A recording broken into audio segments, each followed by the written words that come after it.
Tonight's speaker, Niall Sellar, was born in Edinburgh. I won't mention the date. He studied in Ireland, Edinburgh and Constance in Germany, and he's worked variously as teacher, translator and a reader. Alongside his translation work, Niall also works as a secondary school teacher in Glasgow, so he'll be able to keep us all in order. In 2015, he began translating Volker Kutscher's hard-hitting crime mysteries set in a troubled period. The most recent to appear in English was Märzgefallener, published as The March Fallen by Sandstone in September 2020. Now, let's hear from Niall how he does it. I'm going to try and speak without the microphone. I don't know if I'll manage. Can you all hear me if I speak at this volume? Yes. Right, that's fine. Thank you very much, Barbara, for the introduction. I'm delighted to be here this evening with two small children in the house and a sideline in secondary school teaching. The opportunity to speak uninterrupted for more than 5 minutes is one that I greatly relish. So thank you for inviting me here tonight. I wanted just to start by asking how many of you today are translators? You put your hands up. Just to make sure I don't have to rewrite the entire speech on the hoof. And how many of you are familiar or have read the work of Volker Kutscher, whether in the original German or in translation? Okay, so that's good. So for those of you who don't know, Volker Kutscher is a crime writer who has published a series of crime novels set in 1920s and 30s Berlin against the backdrop of a crumbling Weimar Republic in the first instance, and then against the rise of Nazism as time moves on. And I have translated 5 of his novels into English. As Barbara said, the most recent one appeared 3 years ago now. So my experiences as Volker Kutscher's translator, I'm just going to outline what I'm going to say to you tonight. I'm going to start with some information about me, my background, and hopefully I don't cover what Barbara's already told you. I'm then going to look at some general considerations around translation. And then from the general, we'll move more into the realm of the specific. And we should, as Barbara said, have 20 minutes at the end for questions and answers. So, the reason I want to start with my own background is because I view translation as a partial interpretation informed by the translator's own experiences. I view it as text production rather than text reproduction. So here is a little bit about me, just so you can see how my own experiences have informed the work that I do. As Barbara said, I did undergraduate studies in German and French in Dublin first of all, then at the University of Constance. Graduated in 2008, so a while ago now. And I always enjoyed translation at university. It was something I felt I had a very natural affinity for, and it was something I loved doing whenever I had the opportunity to do it. The following year, I undertook a master's in translation studies at Edinburgh University, Edinburgh being my hometown. So that was a lovely way to spend the year. That winter, after completing my master's dissertation, I took on a private contract for a small publishing house in Munich. That particular novel has more or less sunk without trace, but it gave me the confidence and the knowledge that I had the stamina to translate a book-length work of fiction. So actually, it was a really important moment for me, that first published translation. In April 2012, I got probably what turned out to be my big break, although I didn't know that at the time. I got on something called the New Books in German Emerging Translators Programme. Has anyone here heard of New Books in German? No, I wouldn't have expected you to. So New Books in German is a biannual magazine that showcases the latest in German and German-speaking fiction. If a book is featured in the magazine, it's guaranteed translation funding from either the Goethe Institute or its Swiss counterpart. So it's an important magazine. So I was on the programme. That was great, and it felt like a kind of validation after some years of hard work. But then, as these things do, it all kind of went quiet. About 10 years ago now, I did a PGCE in Modern Foreign Languages at the Institute of Education in London. And then I worked in a mainstream comprehensive in Harrow for a few years, teaching German and French. Can you say what PGCE stands for, please? Oh yes, it's a postgraduate certificate in education. Thank you. So that was to work as a secondary school teacher. Okay. Yeah. And then in January 2015, I received an email about Volker Kutscher. I still remember exactly where I was when I received this email. I just finished teaching a Year 9 French class. Quite a difficult Year 9 French class. Year 9 always slightly difficult. When I, for reasons I still can't fathom, decided to check my personal email account, and I also checked my junk folder. That's where I found the email about Volker Kutscher, asking if I would be interested in translating his first book, which is called Der Nassefisch in German, and was subsequently published as Babylon Berlin in English. Amazingly, I had actually read the book already, because through sheer coincidence, my head of department had given Der Nassefisch to me as a 30th birthday present. So it felt like it was meant to be. I emailed probably within about 3 minutes, and I don't remember anything about the rest of that day. I'm sure I taught other lessons, but I've got no memory of them whatsoever. So that was how I came across Volker Kutscher. And as you can see, I've been translating his books on and off for nearly a decade now. So it's been quite a long relationship. Okay, so I was on the cusp then in 2015 of signing a contract to translate a book, which was a long-held ambition.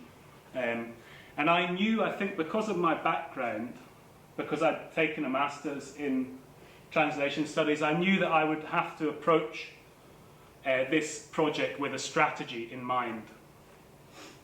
And it's at this point I'm going to channel my inner secondary school teacher and ask you, you can put your hands up if you like, what you think is the function of translated fiction. And I should say, again, channeling my inner teacher, there are no wrong answers. Would anyone like to be brave and raise their hand and tell me how they perceive the purpose or the function of translated fiction? Maybe it is really just to get somebody's author's or an author's book actually into another language which somebody else can benefit from. Yes, okay, definitely. I've got that written down. Any advances, yeah? I think you need to be able to keep the rhythm of the original language whilst also making it accessible in a new language. So I think that's a really difficult thing, that you have to get the essence of the innate sentence structure I'm going to pick you up on your word accessible in a minute, which is a word I'm going to use, so that's good. Yes? It's really will sort of recreate the atmosphere and intention, I think, of the original, the what the author's writing. Yes. Sorry, we had a minor technological fail there. Yes, I think that's in a nutshell.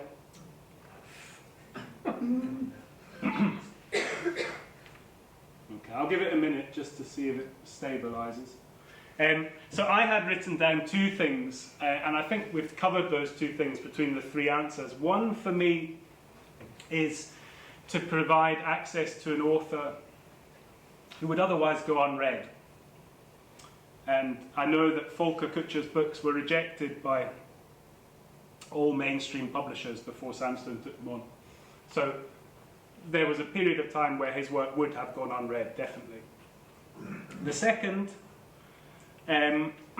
point is to allow readers, I think, to become lost in an unfamiliar world. And that is a real tightrope, I think, providing accessibility on the one hand, while allowing readers to be confronted with this sense of otherness. So a difficult job, I think. I'm now just going to talk to you very briefly about two theories of translation that informed my approach to Volker Kutscher's books. I came across them when I started studying my master's, and they kind of resonated with me, and I knew that if I was ever given the opportunity to translate a book like Volker's, I would want to bring them to bear in some way. I should emphasize that these strategies are not binary opposites. In fact, they kind of go hand in hand. And I should also say that they were developed by a theorist called Lawrence Venuti, who was very active and influential in the 1990s and early 2000s. So on the one hand you have domestication, and domestication prioritizes a fluent, invisible style which minimizes the otherness of the target text. The target text is the translation. Its aim is to leave the reader in peace and move the author towards them. What does that mean in practice? Let's imagine we are translating a hypothetical French novel that contains an analogy to the Tour de France. In the English translation, we might get rid of the reference to Tour de France and replace it with a reference to cricket. That would be an example of domestication. Or to an American audience, you might replace that reference to the Tour de France with a reference to baseball or American football. That would be an example of a domesticating strategy. In terms of idioms, and here's one I made earlier, you'd be looking for an equivalent expression. So, I hope you can all read this. This is a German. I'll come closer. It says, "Man kann nicht über seinen eigenen Schatten springen." Literally, one cannot jump over their own shadow. A domesticating translation would have that as a leopard can't change its spots. Okay? Now, this strategy on the left, domestication, is popular with publishers. And whenever there's a kind of commercial incentive, it's probably the dominant style. For me, I think it's slightly problematic because what you're doing when you're creating a text that poses as an original is you're kind of engaged in an act of self-effacement, I think, self-negation almost. Translator using this strategy is doing a lot of legwork, but their ultimate aim is to be invisible. So that's a strange paradox for me, and for that reason I find the approach slightly problematic. Now its counterpart, and again I emphasise these aren't quite binary opposites, they do go hand in hand. Its counterpart, foreignization, posits the translator as an active decision maker. And I think that's why I like it. You deliberately include foreignizing elements to make a reader realise they are reading the translation. You jar the reader with a heterogeneous discourse. And you leave the author in peace and move the reader towards them. So we go back to our examples. What does this mean in practice? If you wanted to jar the reader, you might include an outdated idiom. You might include an archaic expression. You might include some slang language. You might choose to include an anachronism of some kind in the text. And going back to our idiom, man kann nicht über seinen eigenen Schatten springen. Domestication, remember, would have this as a leopard can't change its spots. Foreignization would have this as no one can jump over their own shadow.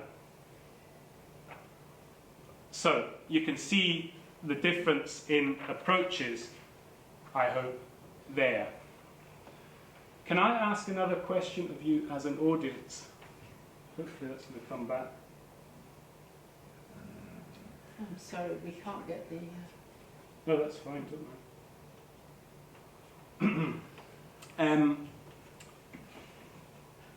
What could be the pitfalls or the problems with a foreignizing translation? We talked about, or I talked about some of the problems with domestication. What might be the problems with a translator or a translation that deliberately foreignized elements?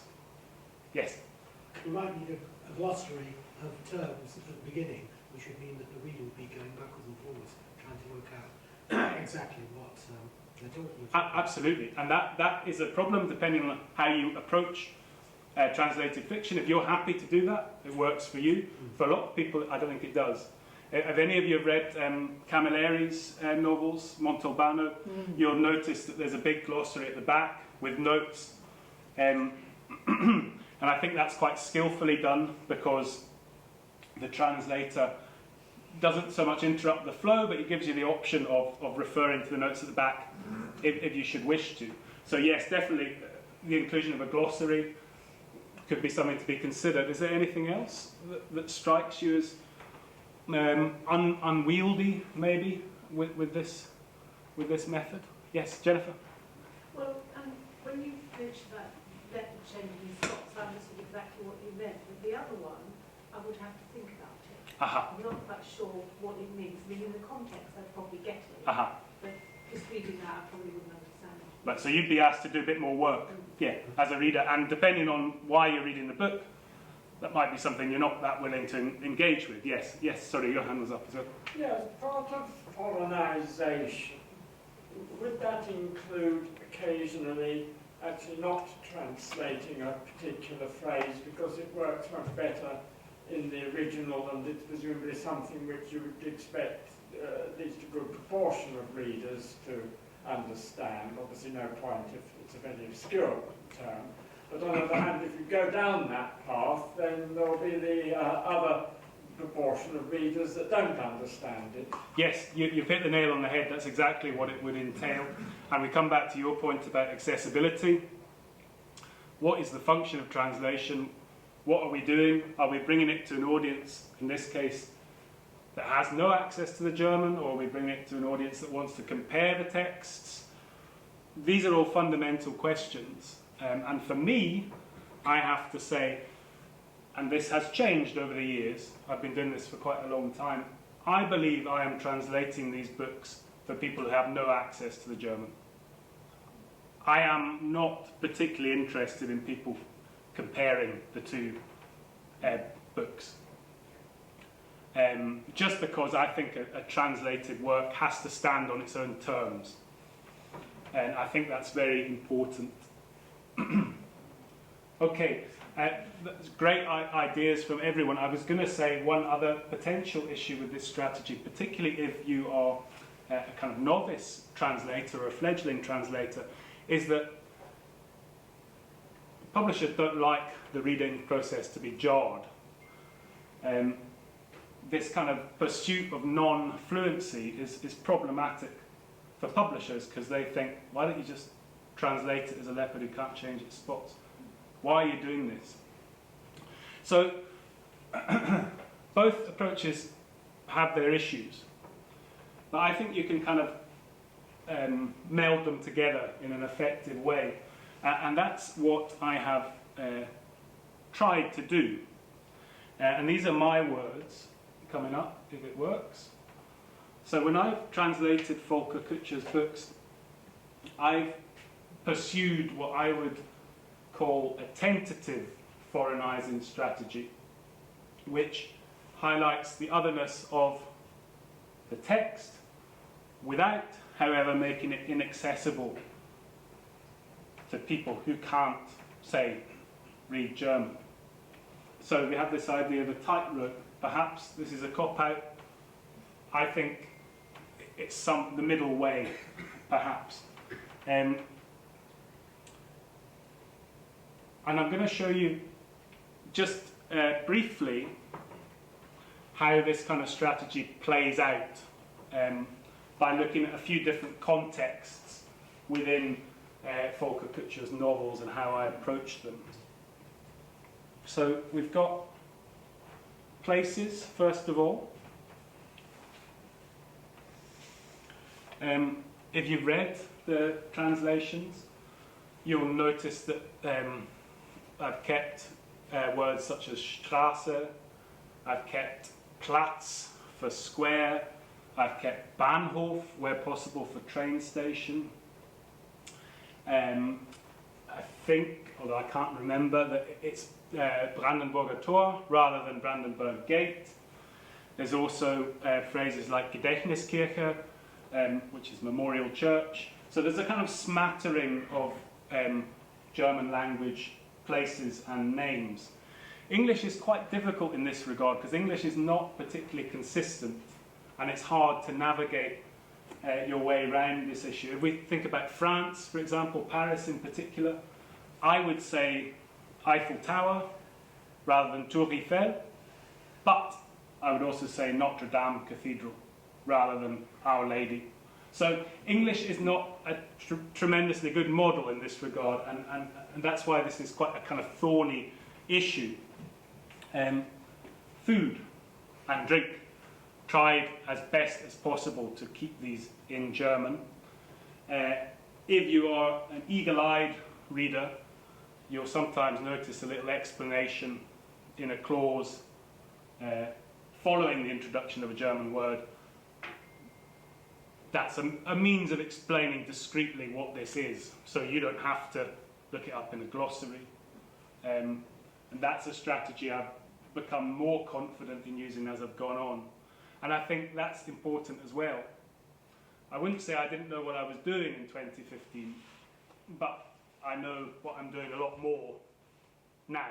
And that's been a kind of public learning process, which comes with its own issues, obviously.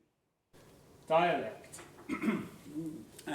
As you know, the books are set in Berlin, and there is a fair amount of Berlin dialect in the books. Tricky for a translator, very tricky. In an initial draft, I had it's usually the criminals who speak with a strong Berlin dialect. I had them speak in a kind of broad Scottish accent. But I rejected that eventually because I felt it was very artificial.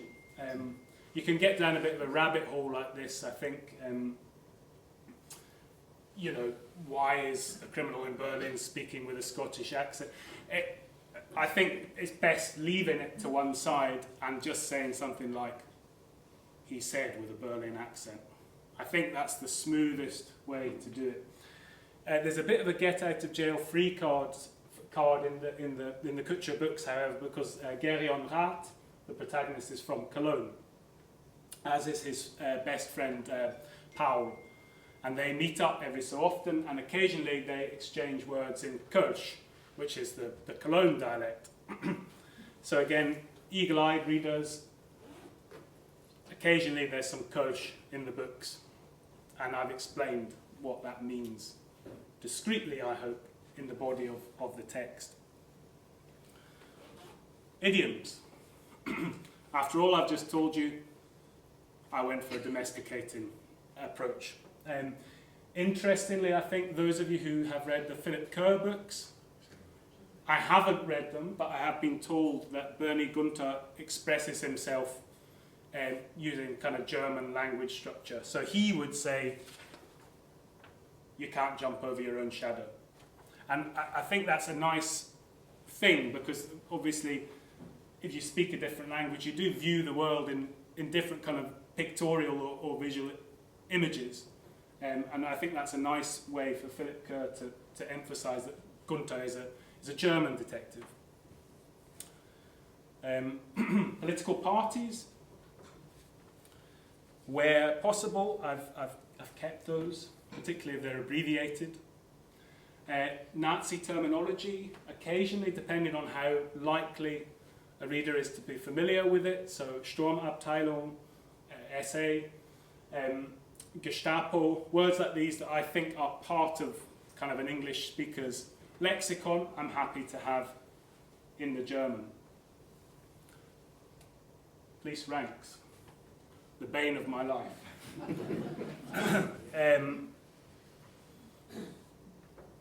Very conflicted about police ranks, even a decade later. I chose to anglicise these based on a glossary that Volker gave me that was at the start of a book about the Weimar police, the Berlin police force in the Weimar Republic. So they're anglicised. The ranks of the Sturmabteilung, the SA, the stormtroopers, however, are not anglicised. And the idea there was to mirror the kind of confusion felt by members of the police force or Germans themselves when they were confronted with these ranks that they didn't understand. So I'm hoping that the reader, when they come across these ranks, feels, oh, I don't quite know what that is. I think police forces, we kind of know uniform, CID, broad brushstrokes, but SA ranks was a bit different. So I've just taken 6 kind of contexts, but I hope you can see how these kind of minor decisions, or what look like minor decisions, actually when they play out over a long novel, they start to make quite a big impact. And as you know, Volker's books are very long indeed. So this has been quite a fruitful strategy, I think, for me. I'd like to spend a few moments talking about mistakes and missteps as well. And I'd like to draw a distinction here between these two words. A mistake for me is a genuine error. And I'm not going to stand here and say that in between 800,000 and 900,000 words of prose there are no mistakes in the translations, because I am sure there are. But I think missteps are a much more interesting category, because these are decisions that you take knowingly that may prove to be the wrong decision.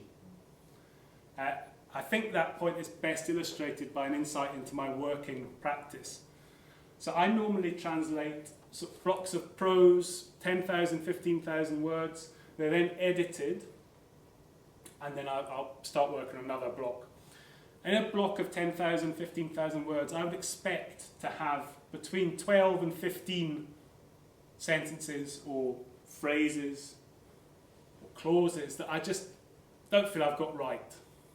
Whether that's because I haven't fully understood the German, or whether it's because there's some kind of textual ambiguity, or whatever the reason may be.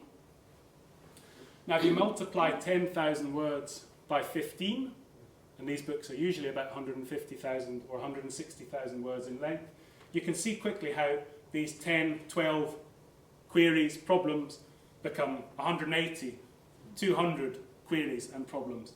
So all the time as a translator, you're confronted with this need to make decisions. And sometimes you do it knowing that there's another possibility. And you just have to kind of stick to your guns. And I wouldn't say hope for the best, but be aware that there's always multiple forks in the road. I'd include police ranks in that category. I think if I had my time again, I would probably not anglicise them. I know that Bernie Gunther, for example, is a Kriminalkommissar, or I think in later books, a criminal commissioner. I rejected the word commissioner because I thought it was confusing for Anglophone readership. Commissioner in the Met Police certainly has a very different connotation. So I think that's why I chose to anglicise the police ranks rather than transliterate them or have them in their German. But that is a misstep, I would think. That's a decision I would probably take differently in 2023. I'm going to finish with a quote, which I'm sure you're all familiar with. It's a really great privilege for me to be engaged in this kind of work. And perhaps I'm a kind of glass empty type of person, but I view all my published translations as a failure. Perhaps all writing is a failure. I have been very fortunate to be allowed to fail publicly on multiple occasions, and my hope is that each time I fail, I am failing a little bit better. With that in mind, I'm going to close with a reading from my latest translation, or my latest failure. This is an extract from the opening chapters of the 6th Kutscher novel, Luna Park. And I bring you exciting news that if all goes to plan, there will be a Kickstarter campaign launching in May to fund its publication, which will hopefully happen in 2024. So I'm going to close with just a short reading from that book. And I think I'll stand up. This is from chapter 1, I think. I did it a long time ago. Although he'd set off immediately, the site was already humming with activity. In the shadow of a high brick wall were 2 green Opels, a police squad car, Carthouse's dark red Hoch, and the shiny black murder wagon, all parked in a line along the curb of Gartenstrasse. A few metres further on, in the half-dark under the railway bridge, Rath could scarcely see what was happening for the blue of police uniform. He parked his Buick at the back of the line and got out. It wasn't too friendly a morning. A grey sky hung over the city. Rath fetched his cigarette case from his coat pocket, lit an Overstolz, and looked around. To the right, dilapidated tenement houses.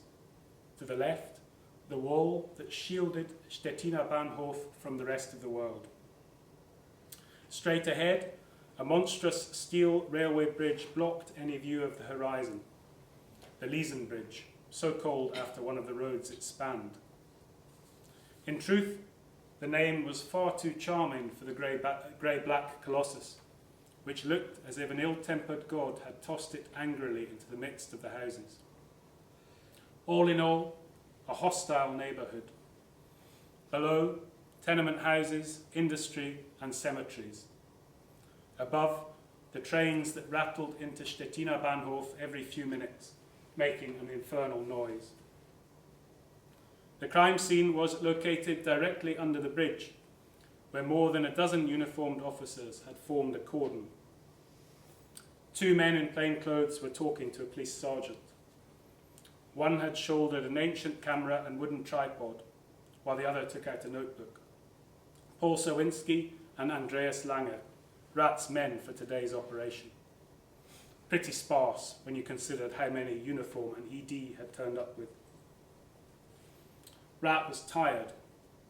In the night the demons had returned. Those people whose deaths he was responsible for and who granted him no respite. Time and again, when there was a full moon, they would crawl out of their graves and into his dreams.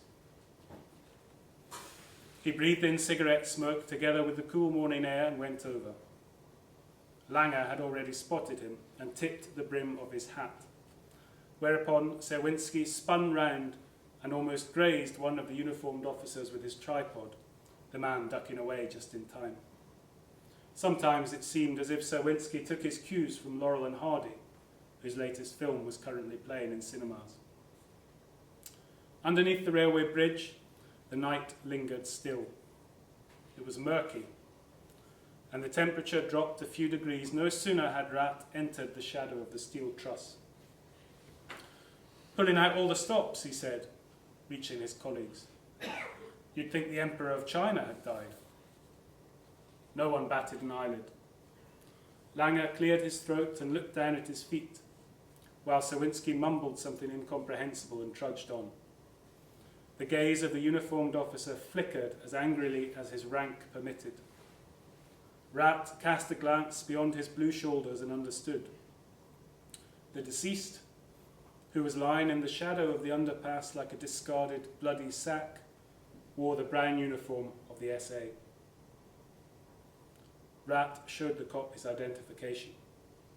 "Lot of men you got here," he said.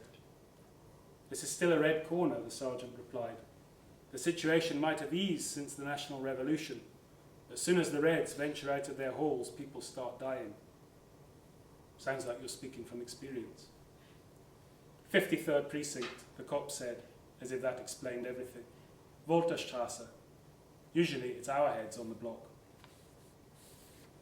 "Well, looks like it's someone else's turn," Rath said, gesturing towards the corpse. The dead SA man lay in the middle of the pavement and was in a bad way. Limbs unnaturally twisted and contorted, as if all his bones had been broken.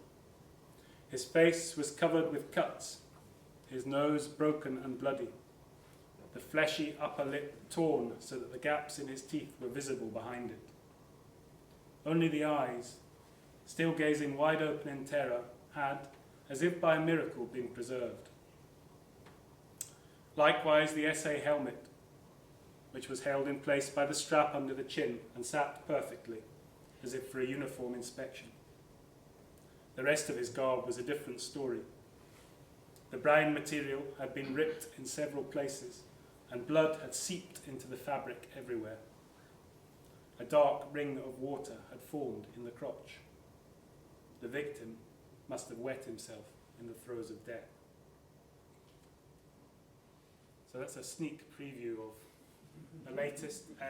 I'm not sure that's an entirely appropriate point to end, but I will now open the floor for